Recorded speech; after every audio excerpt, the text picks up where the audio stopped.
Muy buenas tardes, tengan todos en toda América Latina, no nada más en México y Guatemala, que estamos haciendo este evento, hermanados, de una manera muy grata y con excelencia. El Instituto Guatemalteco de Derecho Procesal Garantista, con mi querido amigo y presidente del Instituto, Luis Fernando Cabrera, un gran amigo y gran jurista. Y hoy con la cuarta jornada de este Congreso Binacional Extraordinario de Derecho Procesal, con dos juristas excelentes, ahorita los vamos a ir presentando, de primerísimo nivel, Ronald Colindres Roca de Guatemala y Claudia Janet Cota Peña. A Claudia un abrazo, falleció hace muy poco su señor padre, un gran jurista también, magistrado, ¿verdad, Claudia? Tu padre, del Tribunal Sí, Superior de Justicia de Baja California Sur, un lugar hermoso que hemos de ir pronto a La Paz y a Los Cabos. Es paradisiaco, igual que es Guatemala, que acabo de estar hace un año, ¿verdad, Luis? En Guatemala y estuvimos ¿en dónde más, Luis? en Estuvimos Antigua, en Guatemala. Antigua, preciosa toda Guatemala. A mí Antigua la presumen es hermosísimo, pero Guatemala es precioso. A mí me encanta Guatemala también. Pues bueno, vamos a iniciar, Luis. Qué bueno que sigamos con este ejercicio que va a ser, vamos a hacer muchos eventos de la mano. Hay una gran hermandad y hay gran empatía y una sinergia exponencial. Y qué bueno que continuamos ahora con la cuarta jornada, Luis. Sí, es correcto. Muy buenas tardes a todos. Un placer nuevamente poder compartir a través de este sistema digital estas ponencias de grandes juristas, como ya lo ha mencionado Jesús. Es un placer el que podamos hermandarnos nosotros a través de la academia y compartir conocimientos y experiencias, pero ir aprendiendo mutuamente de los conocimientos de cada uno de los expositores y cómo la sinergia que va creciendo nos va dando nuevas ideas para poder hacer cosas un poco más grandes. Así que esto es el inicio y qué bueno poder compartir nuevamente con todos. No, y esto va a tener su cereza en el pastel. Vamos a generar las memorias de estas jornadas y vamos a buscar la manera de que hagamos un evento, evidentemente en Guatemala y un evento acá en México, de que vienen muchas cosas juntos. Bueno, bienvenido, Ronald. Vamos a Mucho gusto. iniciar contigo. Es un gusto iniciar con Ronald Colindres Roca de Guatemala, con el tema del proceso sucesorio y sus incidencias procesales. Muy interesante ver los puntos de contacto, las diferencias, las fortalezas, las debilidades, en este tema de poder ir creciendo en todos estos temas procesales. Ronald tiene la maestría en gestión jurisdiccional en coparticipación de la Universidad de San Pablo de Guatemala, que no me canso de decir, una extraordinaria universidad, en la Universidad Rural de Guatemala. Tiene la especialización en gestión jurisdiccional, maestría en Derecho Notarial por docencia, Derecho Civil, Derecho Procesal Civil, Derecho de Familia, Derecho Constitucional en ejercicio de la magistratura. Es catedrático titular de los cursos de Derecho Notarial 3 y 4 de la Facultad de Ciencias Jurídicas y Sociales de la Universidad de San Carlos de Guatemala desde 1989 a la fecha. Actualmente es magistrado presidente de la Sala Primera de la Corte de Apelaciones del Ramo Civil y Mercantil del Departamento de Guatemala. Ha sido magistrado de la Sala Primera de la Corte de Apelaciones de Familia del Departamento de Guatemala del 16 de julio del 2008 al 13 de octubre del 2009. Magistrado de la Sala Regional Mixta de la Corte de Apelaciones de la Antigua Guatemala, casi nada, hermosísimo Antigua Guatemala, del 1 de junio al 1 de octubre del 2006. Fue delegado por el Estado de Guatemala en el 11º periodo de sesiones del Comité Especial encargado de elaborar la Convención contra la Delincuencia Organizada Transnacional en Viena, Austria, y es un nuevo miembro destacado por decisión colegiada de la Academia Mexicana de Derecho.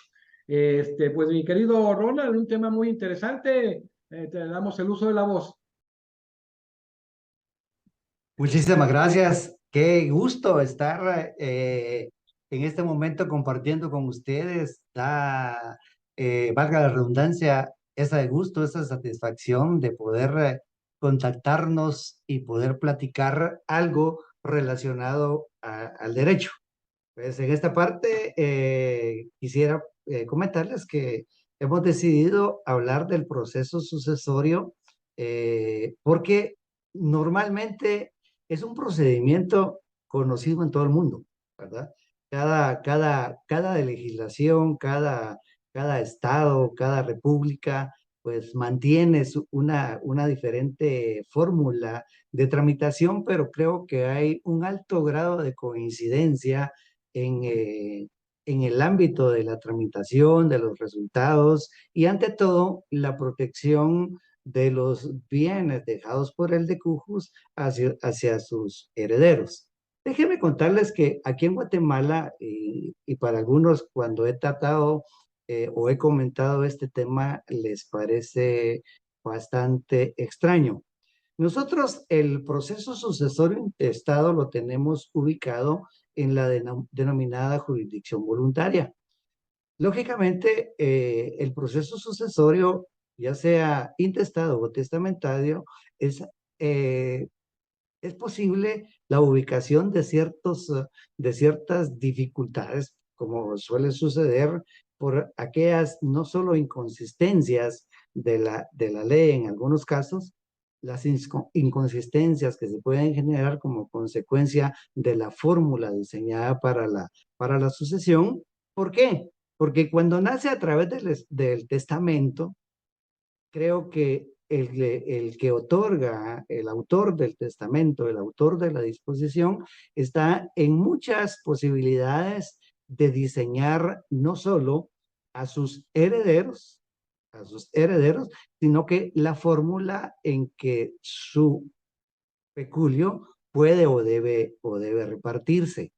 Pero también tenemos la sucesión intestada, porque como todos lo sabemos, esta se genera cuando sucede el fallecimiento del causante, del decujus, y este no dictó una disposición testamentaria.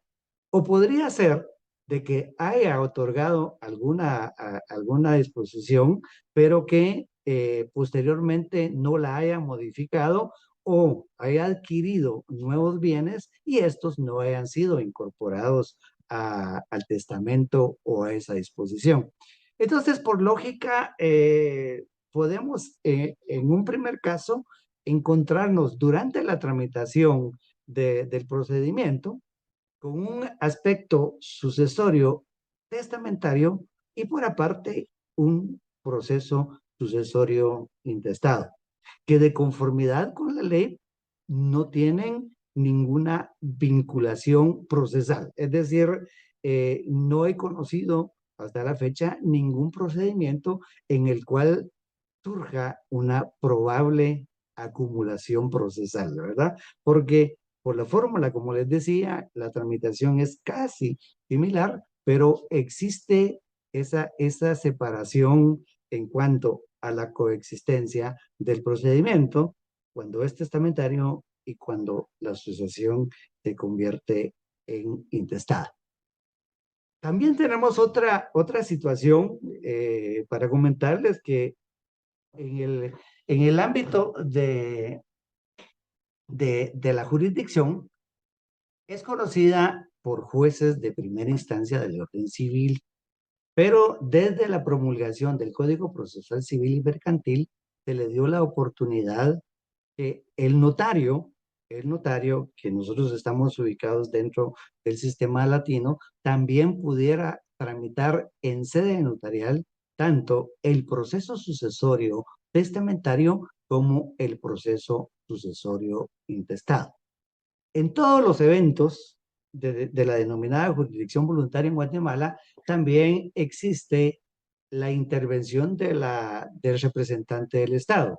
Primeramente, a través del Ministerio Público, cuando no estaba en Guatemala la separación entre el Ministerio Público y la Procuraduría General de la Nación, era una persona la que tomaba las riendas de la oficina y actuaba en las dos ubicaciones, uno representando al Estado y la otra interviniendo en los aspectos procesales. Ahora pues existe esa separación y lo tenemos ya bastante cimentado con una cierta especialización, por así decirlo, por conocimiento propio en el ámbito de la jurisdicción voluntaria de la Procuraduría General de la Nación. El código nuestro, el código que regula es el Código Procesal Civil y Mercantil y la tramitación fue conferida al notario desde los años 50, 40, pero eran ciertas limitantes. Ahora, el notario guatemalteco tiene la posibilidad no solo de tramitar estos procedimientos, sino que a través de un decreto promulgado en 1977, se amplía ese ámbito de aplicación a los notarios, habiéndose llegado inclusive a poder realizar eh, procedimientos de adopción por muchas circunstancias bastante criticables para unos apreciables colegas, pues, y por aspectos, voy a decir la palabra, no sé si va a ser la adecuada, y espero que quienes escuchan esta plática no se vayan a ofender, pero sí creo que cierta corrupción de muchos colegas notarios donde se prestaba mucho al tráfico de niños, ¿verdad? No estamos hablando de tráfico de órganos, no estamos hablando de otra cosa, pero sí había bastante injerencia de los notarios en ubicar al posible adoptado en la familia que probablemente pagaba una mejor suma de dinero. Entonces, se regula esto, nace el instituto que ahora supervisa esto, que a través de un consejo de adopciones, pues es el que tiene esta definición, y los notarios ya no tenemos ninguna participación. Ahora, regresando a lo que es el proceso sucesorio, pues dentro de sus denominaciones, intestado y testamentario se sigue en práctica muy común, tal vez ha servido para descongestionar los tribunales de justicia en el ramo civil, y creo que las personas están bastante satisfechas con la labor notarial. Como siempre, en cualquier ámbito de las profesiones, pues hay descontentos que a veces no se pueden solucionar directamente con el notario, pero también en el procedimiento testamentario o intestado tenemos la posibilidad.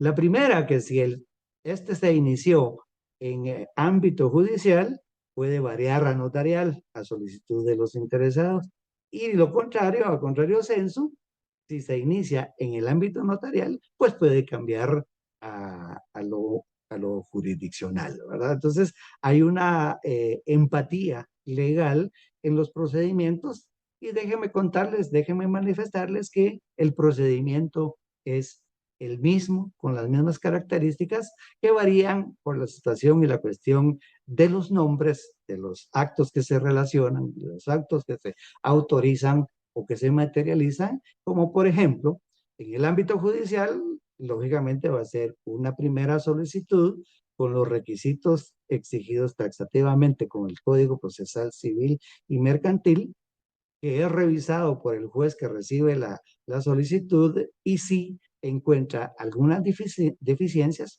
pues lógicamente las manda a remediar antes de admitir a trámite el procedimiento y tener por radicado el proceso sucesorio.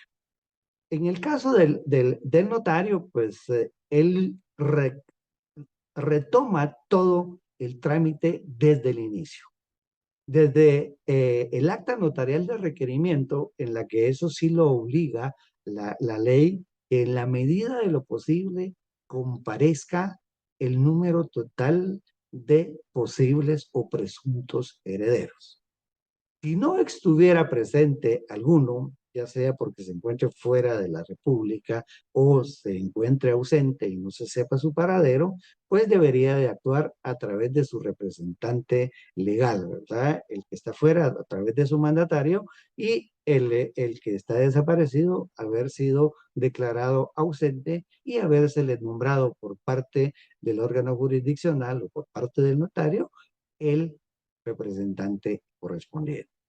Entonces, esos trámites se vuelven y deberían ser muchas veces anticipados a la erradicación del proceso sucesorio. Pero esto no obsta a que eh, esos contratiempos se vayan dilucidando en el transcurso del procedimiento, porque podría ser que el proceso sucesorio, hablando de cualquiera de los dos, sea radicado por dos o tres personas, pero los interesados y posibles herederos sean 5 o más, estos pueden comparecer en cualquier momento, no solo tomando los autos en que se encuentran en ese momento, sino que también prorrogando la jurisdicción que había asumido el órgano jurisdiccional. Lo que no podemos hacer como notarios es iniciar el procedimiento si no tenemos a todos los presuntos herederos de acuerdo y que manifiesten expresamente esa intención, esa autorización de que el notario tramite el procedimiento. Entonces, como les digo, en ambos casos pueden iniciarse de diversas formas. Lógicamente, creo que lo más ventajoso por la experiencia que he tenido se vuelve la tramitación en sede notarial. ¿Por qué? En primer lugar, los órganos del orden civil están bastante cargados acá en Guatemala. Hay una tramitación exacerbada de procesos, hay una tramitación de procedimientos que no es porque sean demasiado complicados, pero que sí las partes en algunas ocasiones intentan retrasar y retrasar y retrasar a través de la parte recursiva normal y a veces intentándolo hacer a través hasta por la vía del amparo en algunas ocasiones, ¿verdad? Entonces, esas situaciones entrampan y lógicamente destruyen el trámite normal del proceso y lo atrasan en gran manera. La misma situación sucede con los procedimientos que podrían ser llevados en el área notarial y en sede notarial. El legislador vio que la actuación del notario en este caso, es decir, que en el caso preciso de los procesos sucesorios, había sido no solo relevante, sino que había contribuido mucho a descongestionar algunos aspectos de los órganos jurisdiccionales. Y como consecuencia, en el año 1977 se promulga el decreto 54-77 que contiene la ley reguladora de la tramitación notarial en asuntos de jurisdicción voluntaria y esta faculta a que el notario intervenga en la tramitación directa de procedimientos como cambio de nombre, asientos extemporáneos de partidas en los registros, eh, desmembraciones, o sea, las situaciones relativas a la autorización de la rectificación de áreas de bienes inmuebles. Les decía, también anteriormente en esta ley estaba regulada la adopción, pero ya fue separada, y todos los procedimientos, hasta del cambio del nombre, de rectificación de partidas en los registros, etcétera, tiene la posibilidad el notario guatemalteco de hacerlo saber, ¿verdad? Entonces, y tramitarlo y llevarlo incluso a su fin con la anuencia, con la opinión favorable de la Procuraduría General de la Nación y, les repito, creo que desconcierna en un alto porcentaje estos asuntos en el ámbito notarial dentro de la jurisdicción voluntaria. Ahora, hablando específicamente del proceso sucesorio, pues como les repito, hay un área específica del procedimiento que prefiere hacerlo en sede notarial, ¿verdad? Hay otro ámbito que lo maneja de mejor forma y lo va al término judicial.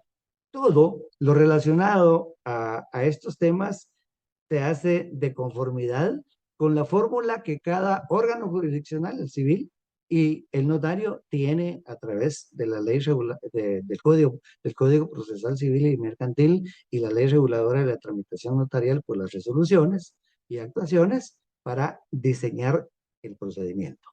Por lógica, creo y entiendo que ha sido más beneficioso el trámite, insisto, en el ámbito notarial, porque existe la inmediación del notario con los interesados. Existe el posible interés de uno y otro, lógicamente, de darle impulso a ese procedimiento, y por lógica existe la comunicación más directa entre el notario y su cliente, o sus clientes, o sus requirentes, ¿verdad? Entonces, el aspecto de la notificación y la aceleración del procedimiento, creo que para las personas ha sido más beneficiosa en el ámbito notarial. Pero, insisto, la tramitación es la misma, con sus cambios, pero que generan esas leves consecuencias de factor tiempo, que el notario está en su posibilidad acelerarlas bastante, bastante, bastante. En el ámbito judicial, les decía, el procedimiento se inicia con una solicitud, con un memorial presentado por los interesados, auxiliado por abogado.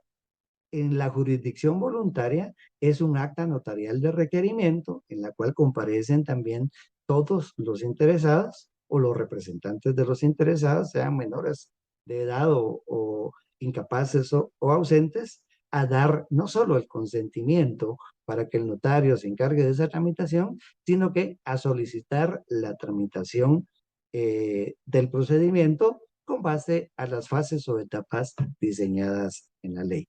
Recibida esta declaración, el notario autoriza un acta notarial en la cual recoge la misma y expresa las peticiones que las partes o los interesados, los comparecientes, le dirigieron. Y como en todo órgano jurisdiccional, tiene la obligación de dictar una primera resolución. La primera resolución, pues, es la que va a diseñar la ruta que va a seguir el procedimiento hasta su total finalización. Acá en Guatemala tenemos algunas fases que podrían considerarse comunes a los demás procedimientos en los países, pero que se incrustan automáticamente en el procedimiento, sea judicial o sea notarial. Por ejemplo, lo relacionado a la publicación de edictos. Estos se hacen en el diario oficial citando a aquellas personas que pudieran tener interés directo en la mortual, ya sea por raigambre o ya sea por alguna relación con el fallecido para salvaguardar esos derechos. También podría ser de que existan obligaciones creadas y que éstas no aparezcan inscritas. ¿Por qué? Porque fueron originadas a través de un procedimiento que no se logró materializar su inscripción en el registro público respectivo, ¿verdad? Entonces, por eso es que la citación se le hace a los presuntos herederos y a todos los interesados para que puedan estar no solo enterados de la tramitación, sino que puedan realizar las reservas correspondientes en los posibles bienes que ellos pudieran tener interés o que ya hayan variado por la constitución de algún derecho real o algún aspecto obligacional y que se necesite que se realice esa separación o esa reserva procesal, pero estando enterados. Con la citación que se le hace el notario y el juez, lo mismo, realizan la denominada junta de herederos, que normalmente se le llamaba primigeniamente así, y de ahí le incorporan los interesados. ¿Para qué? Aquellas personas que no tuvieron noticia de la formulación o la radicación del procedimiento, en la junta de herederos puedan comparecer, ya sea a reclamar algún derecho o a plantear alguna incidencia en contra ya de la mortual. Para eso, pues lógicamente, esta debería tener designado a su representante legal, que tendría que ser o podría ser uno de los posibles herederos o una persona que pueda realizarla siempre con la autorización de todos los herederos. Hay otro aspecto muy especial que no varía en los dos procedimientos, pero que en el judicial se extravía un poco porque no está diseñado. que es la redacción o materialización del inventario correspondiente en cuanto a los bienes del decujus y que puedan ser motivo de herencia. ¿Por qué? Posiblemente algunos de ellos están pignorados, posiblemente algunos otros están ofrecidos en venta o están comprometidos en en algún negocio contractual y esa persona que es titular pues también tenga interés en focalizar y salvaguardar tanto el bien como el derecho que puede estar alegando, ¿verdad? Otra de las situaciones bastante especiales y que definitivamente conlleva una supervisión y una acreditación es lo relacionado a la siguiente fase, que es la fase del inventario. En el inventario, como todos sabemos, pues se hace la recopilación no solo documental, sino que de propiedad de todos y cada uno de los bienes del causante. Es decir, ahí se va a incluir los bienes muebles, los bienes inmuebles, los derechos, las acciones, las obligaciones, que todo tenga relación con el causante. ¿Por qué? Todos lo sabemos, los que nos vemos involucrados en este ámbito, que ahí se va generando la posible separación o la posible distribución final de la herencia y las obligaciones que el decujus tenía con terceras personas interesadas. Para esta situación, la base primordial va a ser el inventario. Luego de la realizada, como les mencionaba, luego de la Junta de Herederos, pero de conformidad con la ley no existe una prelación. Puede ser antes el inventario y señalarse posteriormente la Junta de Herederos. Con la situación o la variable de que si alguno de ellos por X, Y o Z circunstancia no puede comparecer a la Junta, repito, puede comparecerlo, puede hacerlo en otro momento, hasta antes de que se dicte el auto declaratorio de herederos, aceptando o reprochando la herencia que le pudiera corresponder. Luego de esto, estimamos que el procedimiento está completo en alto porcentaje. Ese alto porcentaje muchas veces se ve reducido o se ve un poco discutido cuando el expediente, ya sea notarial o judicial, es remitido a la Procuraduría General de la Nación para que emita el dictamen. ¿Por qué? Porque la Procuraduría General de la Nación, actuando en nombre del Estado, pues tiene que corroborar no solo la exactitud, la propiedad, la posesión de cada uno de los bienes que en ese momento aún son relictos o aún siendo testamentarios, no solo estén inscritos en los registros respectivos, estén al día en el pago de sus impuestos, porque sería carga de la mortual, y que no tengan ninguna litis procesal. Esto también podría no ser tan común, pero podría generar un poco de dificultad previo a dictar el auto declaratorio de herederos.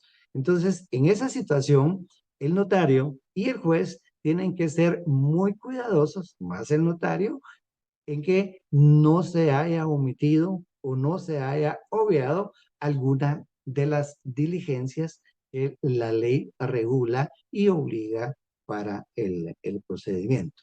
¿Por qué? Porque antes de enviar el expediente, el notario a la Procuraduría General de la Nación, él sí obligadamente tuvo que haber elaborado el inventario de los bienes relictos o de los bienes que pueden ser motivo de sucesión a través de la disposición testamentaria. Si no estuviera ese inventario, pues lógicamente, ya me está llegando el tiempo. 5 minutos. Ok, pues lógicamente se hace una diferenciación. El notario debe obligadamente agregar o incorporar a los herederos y por separado el juez debe de ordenar la práctica del inventario. Terminamos con la intervención de la PGN y estaríamos ya en la posibilidad de que el juez o el notario dicten el auto declaratorio correspondiente y extienda a los interesados testimonio, así le llama la ley, testimonio de las partes conducentes del procedimiento. Cuando sabemos que el testimonio, nosotros los notarios, pues solo extendemos de los instrumentos públicos, ¿verdad? Pero en el ámbito de la jurisdicción voluntaria es el único que tiene la denominada actuación del testimonio y es el que le sirve a las partes para materializar e inscribir sus derechos en los registros públicos. Con esto creo que termino. Espero que la explicación haya sido lo más entendible posible y que si hay alguna duda, pues la podemos tal vez aclarar. Gracias. Te vamos a mandar todas las inquietudes, Ronald. Excelente exposición. Un gusto tenerte como todos y cada uno de los expositores, de los exponentes que hemos tenido de Guatemala extraordinarios. Y ahora damos el uso de la voz al doctor Luis Fernando Cabrera, presidente del Instituto Guatemalteco de Derecho Procesal Garantista, para que presente a la expositora de México de la Academia Mexicana de Derecho. Muchísimas gracias, Jesús. Gracias, Ronald, por la exposición y por haber logrado resumir en tan breve tiempo todo lo que es el proceso, que a nosotros pues nos toma más tiempo poderlo aprender. Es para nosotros también un placer poder presentar a la siguiente expositora, Claudia Janet Cotapeña. Bienvenida. Es presidenta del capítulo Baja California Sur de la Academia Mexicana de Derecho, maestra de Derechos Humanos por la Universidad Autónoma de Baja California Sur. Ha realizado su carrera judicial en el Poder Judicial del Estado de Baja California, pasando por todos los procesos y por cada uno de los puestos, desde auxiliar de juez, secretaria de estudio y proyectos de primera y segunda instancia, juez menor y jueza de primera instancia, hasta la fecha teniendo 13 años de carrera judicial. Felicitaciones, esa sí es carrera judicial, al igual que Ronald. También es catedrática en todas las universidades privadas de Baja California Sur, como lo son la Universidad Mundial, la Universidad de Tijuana, la Universidad Católica, Unipaz, y actualmente es maestra investigadora de la Universidad de Baja California Sur, en la que tiene laborando actualmente 17 años. Es miembro de la Asociación Mexicana de Jueces y Magistradas y estará compartiendo con nosotros el tema, el juicio de interdicción y su inconstitucionalidad. Tiene el uso de la palabra, maestra. Muchas gracias. Sí, muchísimas gracias por la invitación, doctor Naveja. Muchísimas gracias de verdad. Estoy aquí en esta mesa compartiendo con el maestro Ronald. Muy interesante su ponencia. Muchas gracias por la invitación. Elegí este tema en razón de que es de suma importancia y es un problema que tenemos los juzgadores al tener un procedimiento que va en contra de derechos humanos de las personas adultas mayores generalmente y las personas que tienen una discapacidad. Sí.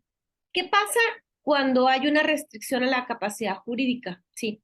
Nosotros sabemos que cuando nacemos tenemos una capacidad de goce que se adquiere al momento de ser concebidos y tenemos una capacidad de ejercicio que se adquiere a los 18 años, ¿no? Es lo que nos han enseñado en la escuela y es lo que tenemos puntualmente, ¿no? O sea, puedo decidir, puedo hacer un contrato, puedo ya no tener un representante cuando yo tenga 18 años, tenga una capacidad de ejercicio y por esa situación puedo hacer valer cualquier acto jurídico. Cuando no tengo 18 años, pues la tengo que hacer valer conforme a los representantes, si soy un niño o niña adolescente, con una patria potestad o una tutela, que es una representación natural que le da en la ley, pues a los padres, a los abuelos o a una familia empleada, ¿no? Dependiendo si es tutela o patria potestad. Aquí hay una situación. En nuestra legislación del Código Civil vigente para el Estado de Baja California Sur, se advierte que existen dos incapacidades jurídicas. Uno, los menores de edad, como ya lo dije, que no se tiene la capacidad de ejercicio a los 18 años, y otro, las personas que se encuentran en una discapacidad o en un estado de interdicción, ¿no? Es decir, esas personas que tienen 18 años o más, pero por alguna situación se ve nublada su capacidad jurídica y por tanto tenemos que nosotros como juzgadores determinar esa situación y ponerle un representante para que pueda ejercer sus derechos como tal, como si no tuviera alguna situación, ¿no? Cuando pasa esto, hay algo muy interesante que quiero compartirles.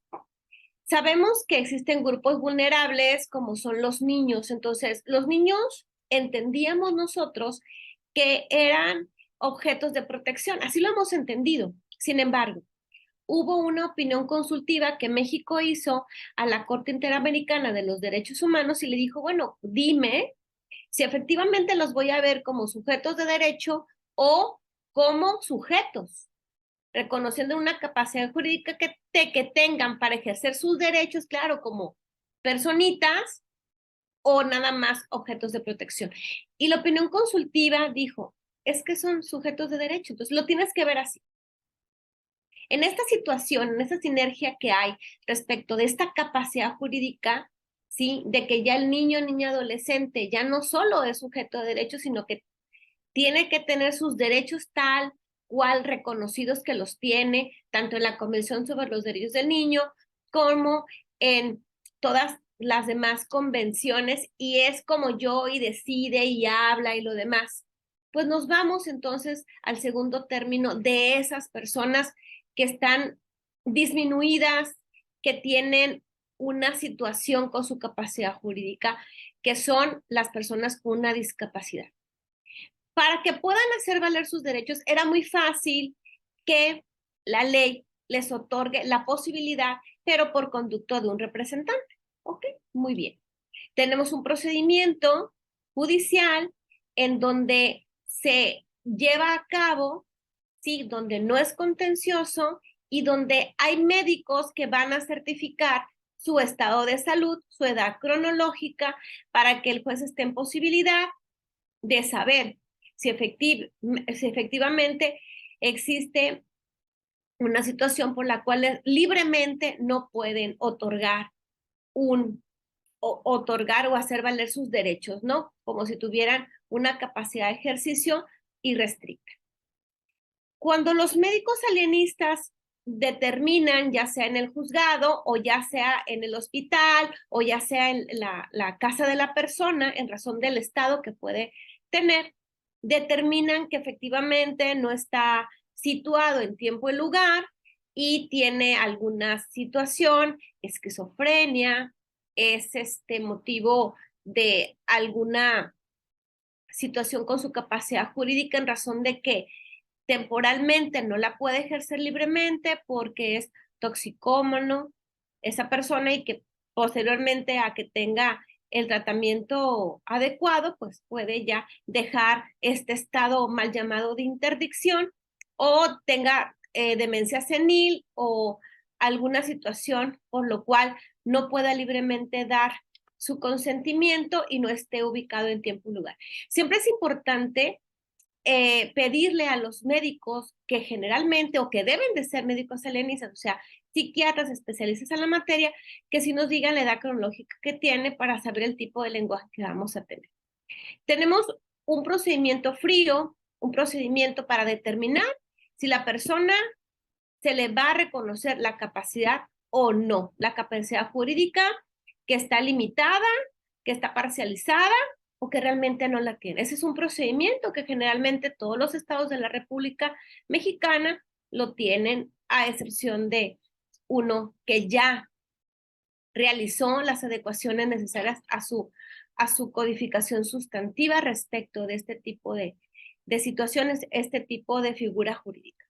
Para el juzgador es elemental, por decirlo así, pues seguir nuestro código secundario, que es nuestra legislación, y nuestro código procesal para efecto de llevar a cabo, pues, un cumplimiento a la ley y saber las personas con discapacidad pues puedan ejercer sus derechos sin ninguna influencia, que se ejerzan sus derechos por medio de un tercero, que es un tutor, a quien va a ser vigilado por un curador para un debido cumplimiento de todos los actos que pudieron realizar si no tuvieran ese tipo de discapacidad. Eso es algo que todavía existe en nuestro Código Civil, en nuestro Código Procesal, aquí del estado de Baja California Sur, y que también existe en los códigos de las entidades federativas de la República Mexicana. Pero ¿qué pasa? Vamos más allá. ¿Qué pasa cuando yo limito la capacidad jurídica de una persona y le digo, ¿sabes qué? Por el simple hecho de que yo considero, porque un doctor, un médico psiquiatra me dice que no está esa persona situado en tiempo y lugar, inclusive no recuerda muchas cosas, no puede tomar decisiones, entonces yo voy a restringir la capacidad jurídica. Dejo a esa persona sin ser persona, es lo que le digo. Tú no eres persona ante la ley, en razón de que tienes una situación por la cual yo debo de cuidarte, te tengo que poner un representante, que ese representante llamado tutora, tutriz, tutor, va a tomar las decisiones por ti sin tomarte en cuenta, porque pues no tienes capacidad jurídica, y desde qué comer, desde a dónde ir, desde cómo vestirte y todas las decisiones, las más mínimas hasta las más importantes, no las vas a tomar. En razón de que el tutor, tutriz, tutora es la persona que va a determinar qué va a hacer de tu vida. Y claro que si no lo hace bien, pues hay una persona detrás de él que es el curador, quien va a vigilar el exacto cumplimiento, porque podrá haber bienes, podrá haber situaciones en las cuales nos tengan que rendir las cuentas de la tutela para efecto de que no haya una situación de abuso, una situación de fraude en razón de los bienes que pueda tener. Es un procedimiento debidamente establecido. Pero vamos más allá. ¿Qué dice la Corte? ¿Qué dice la Convención sobre los derechos de las personas con discapacidad? Primero, artículo 12. Tú le vas a reconocer, juzgador, a todas las personas una capacidad jurídica. Son personas, estén con cualquier tipo de discapacidad, son personas. Primero, hay que dignificar. El hecho de yo tener una restricción a la capacidad jurídica atenta en contra del principio de el consagrado en el artículo constitucional de dignidad humana. No le doy a esa persona el hecho de ser persona porque yo considero, bajo el dictamen de peritos, de médicos alienistas, el hecho de que no puede tomar decisiones. Y por el simple hecho, un tercero, siendo yo una juzgadora, digo que no se puede, que no va a ejercer sus derechos libremente porque no es así. Entonces, ¿qué estoy haciendo? Violentando, claro, no dándole el derecho de ser persona a una persona que la Convención sobre los Derechos de las Personas con Discapacidad, ratificada por México, dijo que le tenemos que dar esa identidad, esa identificación por persona en primer lugar. Después tenemos que pasar al tipo de discapacidad que hay, porque hay muchos tipos de discapacidad psicosocial, las físicas, muchos tipos de discapacidad. Tenemos que ver qué tipo de discapacidad hay para entonces ver cómo te voy a ayudar. Las herramientas que tenemos los juzgadores para saber y ponderar ese derecho que tienen ese grupo vulnerable, que son las personas con discapacidad, se llaman salvaguardias. Las salvaguardias se encuentran mencionadas en el artículo 12 de la Convención sobre los Derechos de las Personas con Discapacidad, y son mecanismos, son armas que el juzgador tiene que tener y debe de tener para saber qué va a pasar con esa persona con discapacidad para que pueda ejercer sus derechos. ¿En qué nivel los va a poder ejercer? Porque los va a poder ejercer, ¿sí? Tengo que saber, en primer lugar, algo muy importante, su voluntad.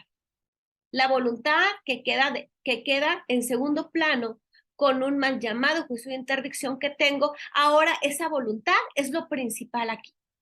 Si yo quiero someterla a que médicos alienistas tengan que dictaminar su estado físico, psicosocial, tengo que preguntarle. Yo como juzgadora tengo que estar en las audiencias y hablar, tener una conversación y decir, usted, Juanita, Silvia, Juan, Héctor, quiere someterse a un estudio que se le va a hacer este médico que está aquí presente para determinar si usted tiene alguna situación, él tiene que exteriorizar su voluntad. Aquí es la accesibilidad que esa persona tiene para la justicia, para el acceso a la justicia que tenemos en la Convención Interamericana de los Derechos Humanos, ¿sí? ¿Qué pasa? Quiero saber si esa persona desea que sea dictaminada, si esa persona desea que yo como juez le ponga en vez de un tutor una persona de apoyo, porque yo no sé qué tipo de discapacidad puede tener. Posiblemente es una discapacidad de poder ir al mercado, de poder ir al supermercado y poder pagar. Tal vez necesite un apoyo para conocer pues los billetes y que la feria que se le den pueda ser la correcta, ¿sí? Tal vez sea una persona de apoyo para ir con un notario para llevar a cabo un contrato de compra-venta, de donación, de cesión, cualquier acto traslativo de dominio que necesite que alguien le explique nada más. Pero ojo, la persona por el simple hecho de ser persona, aunque tenga una discapacidad, debe firmar y debemos también educar a los notarios para que tengan este tipo de situaciones. Y cuando les llegue a suceder que haya una persona que tenga algún tipo de discapacidad, ¿sí? Y venga con una persona de apoyo, no, ellos no podrán, aunque no sean una autoridad jurisdiccional, no podrán tener en mente de que ellos no pueden ejercer sus derechos y puedan nulificar una capacidad jurídica. Claro que no, porque ya está la Convención sobre los derechos de las personas con discapacidad, está todo lo resuelto por la Suprema Corte de Justicia de la Nación en diferentes amparos en revisión y amparos directos en revisión, en donde nos señalan cómo debe de ser el trato, no solamente ante una autoridad jurisdiccional, sino ante un registro civil. Al momento de ir a promover tal vez un divorcio administrativo, a ir a casarse, porque ese es otro derecho humano, ¿no? El libre desarrollo de la personalidad, ¿sí? A llevar a cabo un contrato, un acto jurídico ante un fedatario público. O sea, no se puede restringir una capacidad jurídica por el simple hecho de ver ante nosotros que una persona no está en modo tiempo y lugar. Sin embargo, va acompañada por esa persona de apoyo que viene supliendo a la figura del tutor que ahora tenemos. Esa persona de apoyo también tiene que aceptar un cargo y tiene un cargo, sin embargo es temporal. En nuestra legislación tenemos un tutor que va a ser por siempre tutor y siempre va a decidir por esa persona, y si no hace bien sus cosas, pues el curador tendrá la vigilancia, pero por toda la vida, hasta que muera o hasta que cese una interdicción, mal llamada interdicción, por una persona que es toxicómana, por decir. Las personas de apoyo que no vienen siendo como un tutor, pero vienen ejerciendo un apoyo, como se dice, a esa persona con discapacidad. Tiene una temporalidad. Si la persona con discapacidad me dice que puede hacer ciertos actos jurídicos, la persona de apoyo no debe entrar para la opinión de ningún caso. Ojo, la persona de apoyo no va a firmar. La persona de apoyo no es un representante de la persona con discapacidad como es el tutor ahora, no para nada. La persona de apoyo, como bien lo dice, apoya a tomar las decisiones a esa persona con discapacidad, pero quien va a tomar las decisiones es la persona con discapacidad. Y ustedes dirán, bueno, ¿qué pasa con las personas que están en estado vegetativo? ¿Qué pasa con las personas que tuvieron una meningitis, una enfermedad y están postrados en cama? Yo como juzgadora debo de ver la manera de cómo me pueden dar esas personas una voluntad, ya sea haciendo una mueca, ya viendo con el doctor cómo se puede manifestar para yo saber si están de acuerdo en lo que se está haciendo. No tenemos ninguna manifestación porque no se puede, físicamente no tenemos la manifestación. Entonces, ¿qué pasa para tomar las decisiones por esas personas? Las personas de apoyo, que viene siendo generalmente los familiares, como son los tutores en este caso, ellos me van a decir con presunciones de lo que quiso o lo que quiere o lo que algún día manifestó la persona que está en ese estado vegetativo, en un estado de interdicción. Entonces, en razón de las presunciones, yo tengo que llevar al interés de la persona en discapacidad lo que quiso ser, ¿sí? Si realmente quiso en su momento vender un terreno, si realmente quiso en su momento estar en casa en vez de estar en un hospital, se suple una voluntad, pero una voluntad estudiada, una voluntad que se conoce en razón de las personas que lo rodean, ¿sí? La esposa, la concubina, el esposo, el concubino, los hijos. Y cuando no tenemos personas de apoyo, entran hasta las personas jurídicas que viene siendo un consejo, ¿no? ¿Y cómo sé todo esto y cómo se va a dar todo esto? En razón de que en México ya tenemos aprobado el Código Nacional de Procedimientos Civiles y Familiares, que en uno de sus transitorios viene y deroga todo lo que tenga que ver con un estado de interdicción, con un juicio de interdicción, en razón de que atenta en contra de la dignidad humana como principio y no puede restringirse la capacidad jurídica. Cambia el paradigma para poner un capítulo donde habla de las personas de apoyo y lo explica muy bien. Dignifica a la persona. Lo primero que dice en la resolución debe de decirse que la persona se le reconoce su capacidad jurídica. Y vamos a ver qué quiso decir y vamos a ver qué quiso darnos a entender. ¿Qué quiso esa persona que no puede libremente decidir en razón de su estado físico? ¿Qué quiso hacer con sus cosas? ¿Qué quiso hacer con su persona? Sin que la persona apoyo, ella diga y manifieste solamente, no, porque el juez puede tomar a varias personas de apoyo. Esa es la diferencia que tenemos en este juicio. Aquí tenemos en el juicio, que todavía tenemos en la legislación de la interdicción, un tutor. En el nuevo paradigma que nosotros tenemos en el Código Nacional de Procedimientos Civiles y Familiares, pues tenemos personas de apoyo en plural, no solamente es una. ¿Por qué? Porque puede haber un conflicto de intereses, claro está, en que una persona diga una cosa, la esposa, y el hijo diga otra cosa, de que mi papá quiso o mi esposo quiso. Entonces, allí el juez toma un papel sumamente importante en razón de que va a decidir lo mejor para esa persona con una discapacidad. Tenemos por parte de la Suprema Corte de Justicia de la Nación muchos amparos directos en revisión, como ya lo dije. Sí, empezamos con uno muy importante. El primero, 159/2013, una persona con Asperger quiere que cese su estado de interdicción en razón de que dice que él puede tomar las decisiones, solamente quiere una persona de apoyo, pues para cosas básicas de la súper y lo demás. Okay. Aquí hace un análisis muy interesante de la Suprema Corte de Justicia de la Nación al decir que la norma jurídica que violenta se podría dar una interpretación conforme a. Es el primer amparo directo en revisión.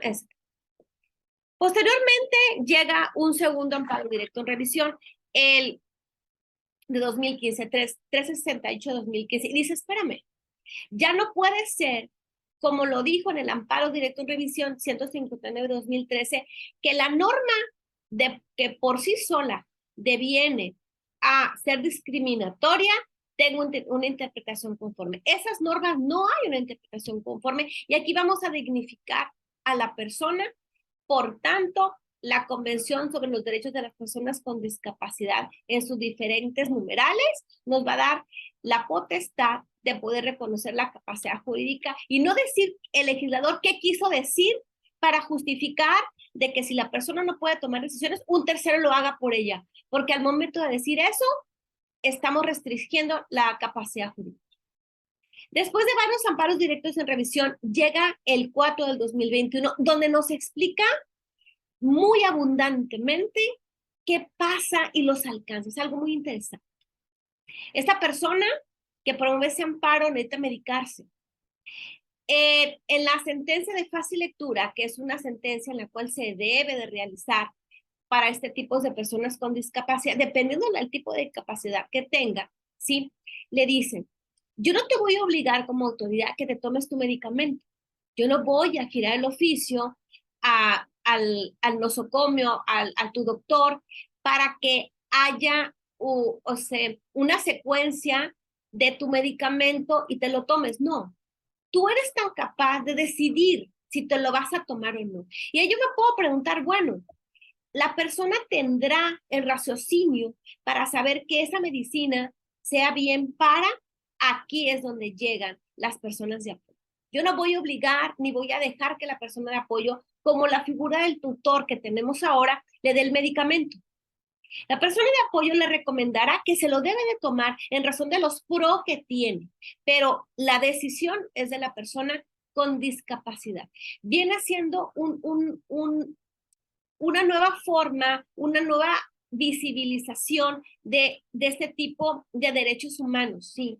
Este derecho humano que no ha tenido la persona con una discapacidad porque hemos restringido su dignidad, que es un principio del artículo 1 constitucional, y que también esa persona con discapacidad está dentro de las categorías sospechosas del párrafo 5 del artículo 1 constitucional, y me dice, no debes de discriminar. ¿Y qué hemos hecho los juzgadores a lo largo del camino con un código no ad hoc a ponderar derechos humanos, no ad hoc a la Convención sobre los Derechos de las Personas con Discapacidad?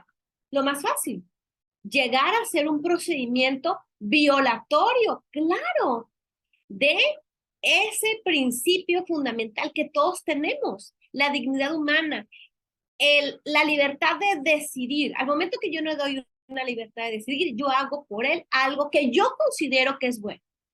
El juzgador no puede ir más allá de lo que la ley no le mandata, de lo que la convención no le mandata. Pero nosotros, por creer hacer un bien, no lo estamos haciendo de esta manera. Es muy importante este tipo de procedimientos. Es muy importante quitarnos de lado lo procesalista que podemos ser para poder darle un representante a una persona que nosotros consideramos que es lo correcto para que haga valer sus derechos, restringiendo su capacidad, diciéndole, no eres persona ante la ley porque te voy a poner a alguien más para que decida por ti. No lo estamos haciendo bien. Llega esta nueva figura, llega el Código Nacional de Procedimientos Civiles y Familiares para la República Mexicana y deja a las entidades federativas que hagan las adecuaciones necesarias a su Código Civil vigente, que viene siendo el Código Sustantivo, a efecto de, a la par con la reforma que tuvo este Código Nacional, esta figura jurídica se derogue y se realicen las adecuaciones necesarias para que vayan ad hoc a este Código Nacional. Una situación muy interesante y muy importante, como lo mencioné hace un momento, son las sentencias de fácil lectura. Si bien es cierto, como juzgadora tengo la obligación de dictar una resolución para poner fin al juicio, una resolución definitiva, una resolución interlocutoria, una sentencia interlocutoria, para efecto de determinar ciertas cuestiones procesales o algunas incidencias que sean el procedimiento, ponen fin a una serie de controversias. En ese tipo de procedimientos también deben de tener fin, es decir, debemos de dictar una resolución donde se deben de contemplar las salvaguardias muy importantes, que son los mecanismos que después tiene para garantizar la capacidad jurídica que se le tiene que dar y se le tiene que reconocer, y todo lo que tenemos que ayudar para que no haya un conflicto de intereses, para que esas salvaguardias nos sirven, para que no haya abusos.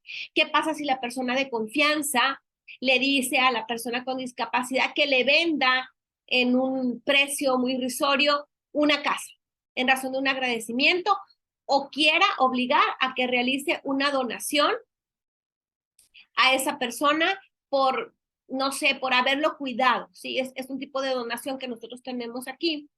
Es la remuneratoria, una donación remuneratoria donde pues tal vez el consentimiento se ve nublado.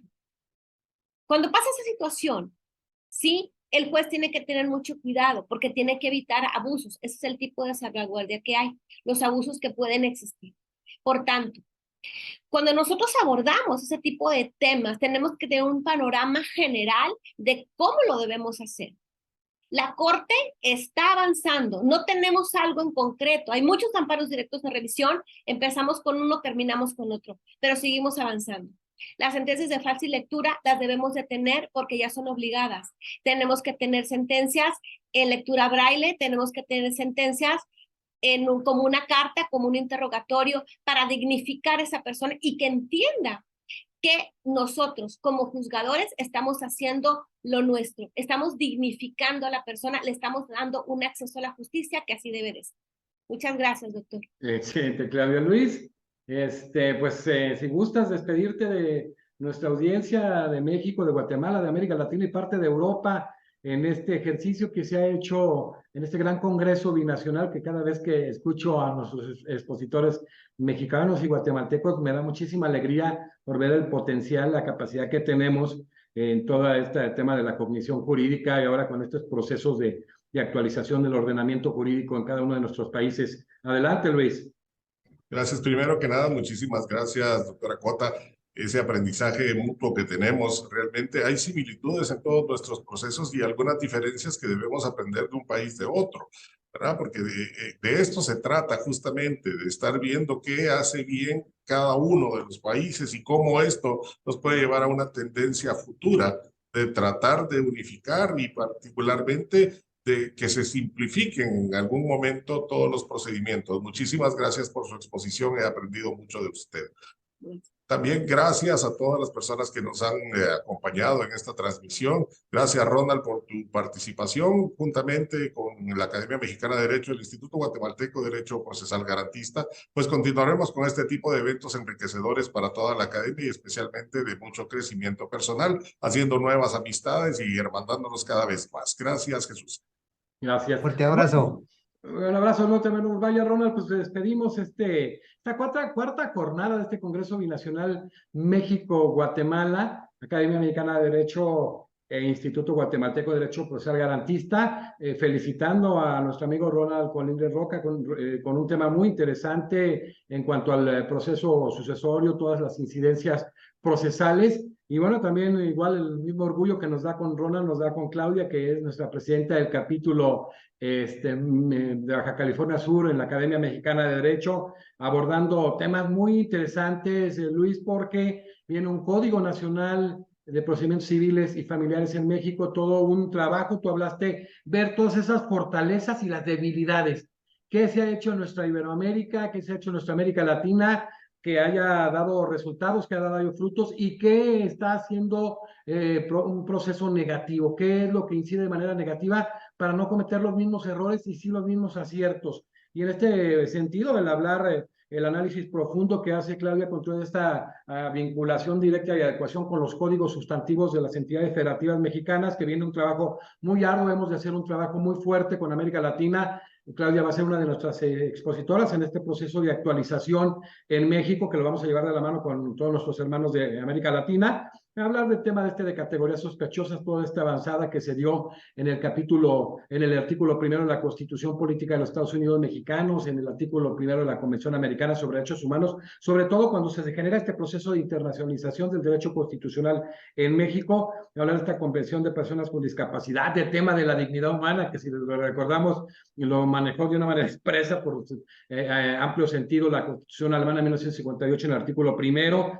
El hablar de todos los que representan estas opiniones consultivas 17/02, 18/03 de la Corte Interamericana de Derechos Humanos, donde viene un gran debate de si son vinculantes o no y que sabemos que representan cosas muy importantes. En el caso mexicano, en el artículo 4, en el tema del interés superior del niño, niña y adolescente, lo que es en España interés superior del menor, y hablar del menor como sujeto de derecho, el hablar de la defensa integral del menor, muchos elementos propios que dan estas opiniones consultivas y que se han venido tomando de manera adecuada. Y qué bueno que este par de grandes exponentes mexicanos y guatemaltecos me han venido a dar cátedra, ¿no? Me da mucho orgullo, igual que a Luis, de veras vamos de la mano, hemos generado esto, como ya lo dijimos, de una manera virtual, aprovechando las nuevas tecnologías, pero lo vamos a materializar para estar en Guatemala y para estar en México, porque esta hermandad, esta nada más es el inicio, el detonante. Nos vienen cosas muy importantes, somos muy parecidos,